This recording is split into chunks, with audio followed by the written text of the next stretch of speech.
You learn combat by doing combat.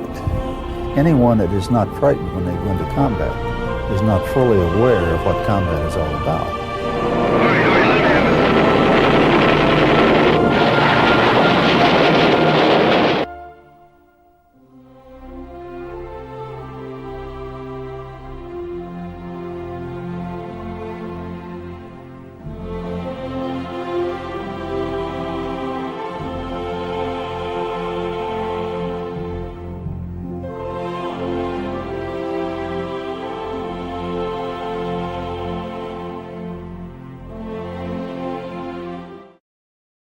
Brown and his crew were returning from a bombing run over Bremen, Germany. Crippled by flak and riddled by machine gun bullets, with 3 men injured and another dead, the plane fell out of formation. It was alone and defenseless. I saw this B-17 about a mile and a half away coming out fairly low. And I said, Christ, what's going on now? It looked like he was, to me, it looked like he was landed and unloaded some casualties or whatever. Anyway, I told him he had to stop my motor, and they went after this B-17. Sam Blackford was the ball turret gunner on that mission. He's the first man to see Stiegler's plane approaching from behind. My guns were frozen up, and I had my barrels pointed at him, and he knew they couldn't do anything because they weren't shooting. He kept closing, I couldn't shoot. And they came up from the rear. He was then about, as I came up to him, he was almost about 2,000 feet high again. And I saw the tail gunner wasn't there because the guns were hanging down. Half the tail was missing on the left-hand side, practically no tail at all. The plane only had one good engine left and could barely maneuver. As Stigler told Brown so many years later, it was the most severely damaged B-17 he had ever seen still flying. There was the top was missing above the letters. And then the wing he had, there was a big hole here. I saw only splinters of this plexiglass. The gun sight was sitting in the open. The tail gunner was slumped over the guns or whatever he was slumped over. I saw a lot of blood in there. It was a feeling of absolute helplessness. And, you know, you were totally subject to his whim. So I went up to the right side along the fuselage. It's hard to describe if you see an airplane like so crippled. You know positively that there were badly wounded people on board.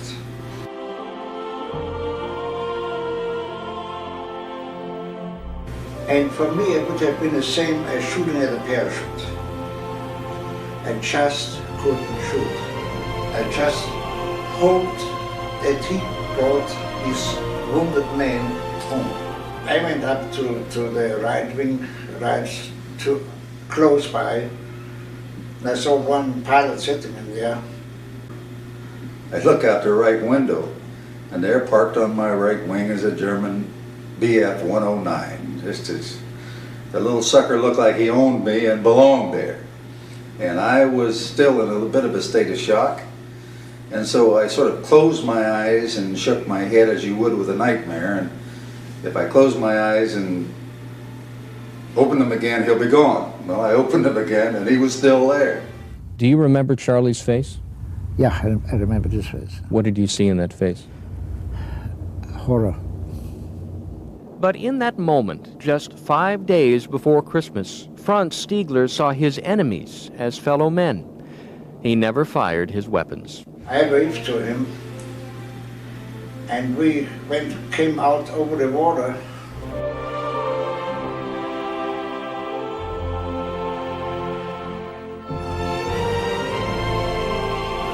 And I figured, well, the shortest way we can get away was to fly to Sweden. Well, it was only half an hour flight for him. But no, I said, stupid guy, he made a left-hand turn towards England. And the last thing he did, waved to us just like that. Peeled off to the right and went down. What were you saying with the wave? I said, I hope you make it home. That's what my wave was about. After he landed, Franz Stigler never told what happened. He was worried about being court-martialed.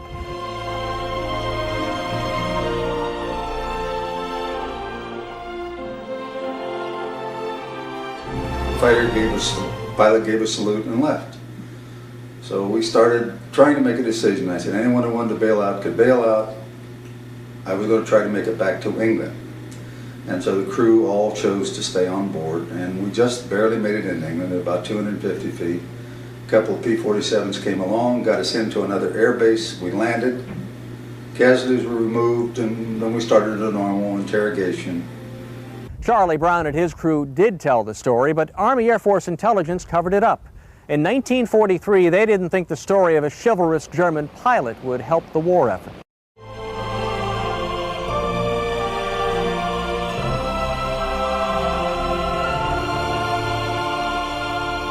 Without official records, it took 46 years for Charles Brown and his crew to find Franz Stigler. But even after all that time, it's never too late to acknowledge what he did for them. We flew under different flags, wore different uniforms, but the code, if you will, was there. Finally, we decided to meet personally. That's what we did here, at this hotel here. That's where I was sitting together and trying to get drunk. Could you sort of tell us what your feelings were when you two met today?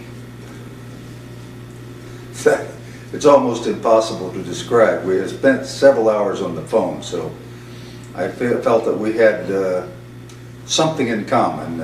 First, a love of air and a love of aviation. It was like meeting a family member, a brother that you haven't seen for 40 years. That's about as close as I can come. Franz, what were your feelings when you met again for the first time? I was so happy as we met that I grabbed him and hugged him.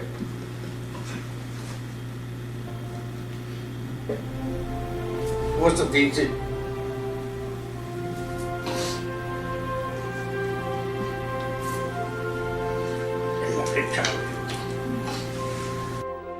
What do you owe Franz Stigler?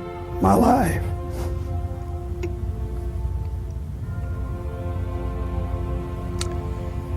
That's pretty simple. Sure is.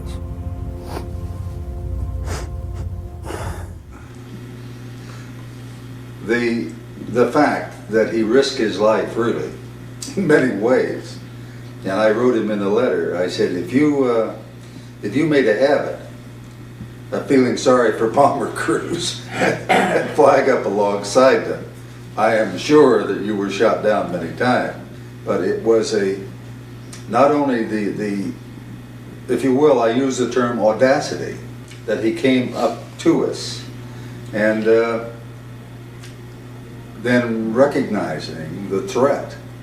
If someone had seen him and reported him, it could have been a death sentence, a double. So he had the double impact of the fact that we might do something stupid, or his own government, as a consequence, might do something.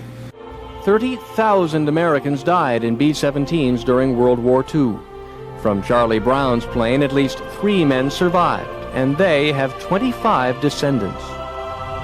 Kimberly Ansberger, Michael Ansberger, Michelle Warner, Franz Stigler had never seen their pictures or heard their names. Jessica Blackford, Zachary Blackford, Richard Papalo, Scott Pechard. 25 people who came into being and live today, all because Franz Stigler did not pull the trigger. The oldest Blackford.